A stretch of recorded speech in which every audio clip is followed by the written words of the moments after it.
So, are there any tools or strategies you are currently using to promote diversity, anti-racism, or decoloniality within your ensembles and your teaching agents? That every human being is created in the same direction. So you give the type of respect you want somebody to give you, you must give that person the same respect.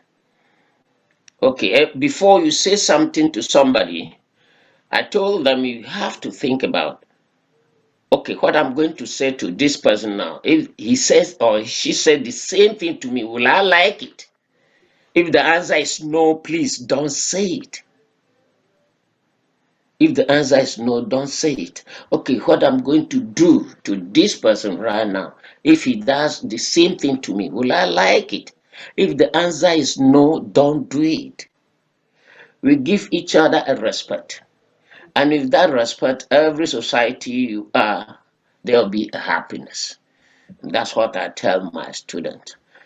That's why when you come to my class, it's like a very wonderful family put together. Everybody is happy. That is how things are. What I would love to see is that existing ensembles that are based on Western European traditions, white Western European traditions, I would love to see that there is a shift in the available repertoire, that there's a shift in instrumentation, that there's a shift in how everything needs to be taught from notation. I'd love to see a shift towards more oral presentation, guest artists, guest soloists, collaborations with community, commissioning pieces from, not commissioning from a woman just because she's a woman, but because we're realizing we're over commissioning from an already well represented, I don't support that existing ensembles should stay as they are and we add a bunch of other things in, because that would require such a dismantling of the existing formula in music departments.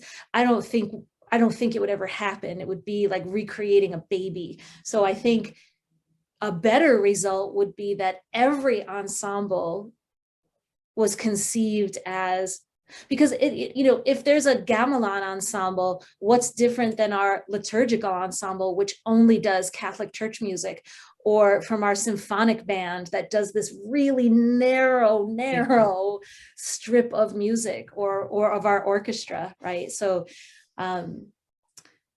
I think it would be amazing if that gamelan instructor came in and collaborated with the orchestra director to, but then there are I just saw a collaboration and the tunings were an issue, right? The gamelan was tuned here and the oud was tuned here. And, but wouldn't that be interesting to figure out, and different ways of programming so that the pieces that were new and underrepresented weren't tokenized within the program, but were rather treated as weighty as all of the other material. Diversity, but again, getting the word out is kind of tricky, and so sort of restructuring. I think the credit system would be something. It's no small thing, but it would be something that might then open things up for people. And then I guess just trying to have a bit more visibility across the university.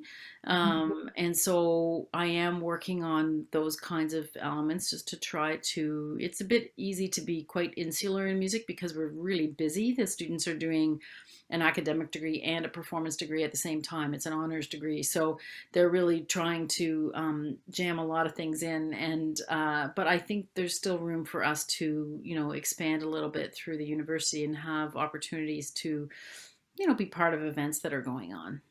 And then when it was time and we were really feeling the grooves and the rhythms and the dances of those pieces, then we looked at the music and we said, oh, okay, so this is the way this sits together. This is the vibe that it's really having. This is the way that we should feel our way through this. And that's just one very small example of trying to locate the ways in which particular musics mean and matter in their locales, trying to locate the ways in which people of those places and spaces meet their own music, and then trying to adapt similar processes and procedures as foreigners of that music, and to see if and when and in what ways that would help us when we did have a piece of sheet music in front of us. Yeah.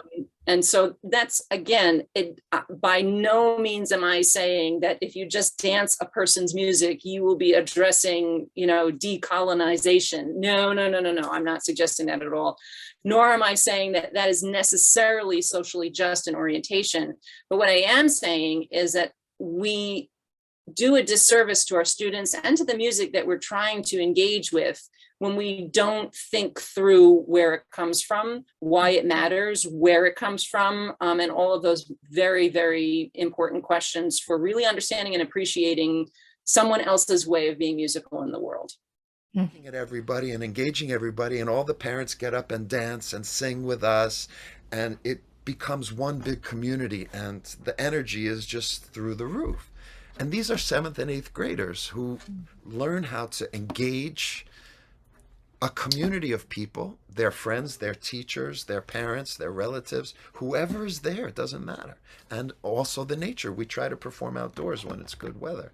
And they're taught to engage everyone with their eyes, looking at people, smiling at people, listening to each other, listening to the audience when you play, not just to the ensemble, which is great training for any kind of music, including classical music, including jazz. The other thing that's so colonialist that is not taught in American schools is that West African music is actually at the root of all of our popular music. The music of people who were slaves here, who were not even allowed to play. They were not even allowed to live with people from the same tribe or ethnic group or spoke the same language. How are they supposed to keep their traditional music alive? But the music is so much a part of their spirit, of their soul, that it survived 400 years of oppression and slavery. Enough to cross-pollinate with the music and the instruments that it found here on these shores and all the shores of the Americas, Central America, South America, to create vibrant, popular music that has become a multi-billion-dollar worldwide industry. When you look at it started out with blues and ragtime and swing and jazz and rhythm and blues and hip hop and funk and rock and roll. All of that is based in West African music. The drum set itself, which is at the core of all of our popular ensembles, is just a West African drum ensemble around one person, playing the bells and rattles on the cymbals and the different pitched drums. Like a boba is the bass drum and the snare drum. So many Ghanaian drums have the buzz on it, so we have the snare drum. I mean, it's not taught. And all that's taught is, what's important? Oh, let's play Beethoven, let's play Brahms. And yeah, it's glorious music, but it's not popular music. And you can't learn it easily by ear. You can't learn it easily by reading it. It's really hard. Yes. So I think what's important is to decolonialize our music education pedagogy and teach students for their write a curriculum from K through 12, K through university, require students to make music. Just make music. Don't get mad as how some African Americans hold this so crazy. I relax and loosen the tension and make sure that people just understand who they are. Every day is a learning situation.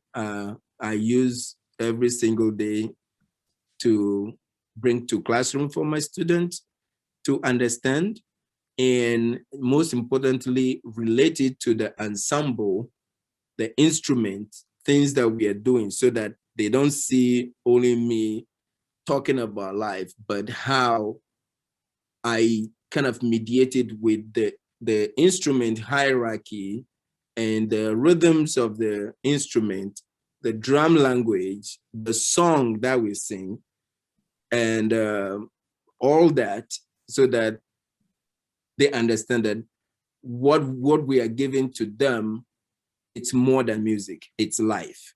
Yeah. So to speak.